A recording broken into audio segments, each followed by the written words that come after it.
இந்த காடு பச்சையாக இருக்கும்போது எப்படி இருந்துச்சு, இப்போ காஞ்சதுக்கு அப்புறம் எப்படின்னு பாருங்களேன். வீரப்பனாருடைய காடு முன்னாடி எல்லாம் காஞ்சி இது மாதிரி தான் தடம்.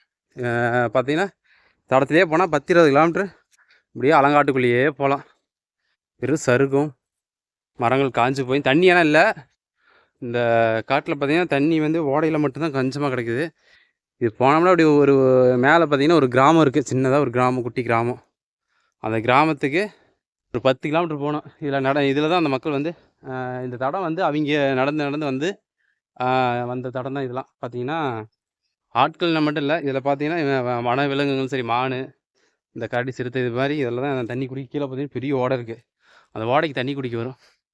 சரியான வெயில் பயங்கரமாக இருக்குது. இந்த காடுலாம் எப்படி இது பாருங்கள்.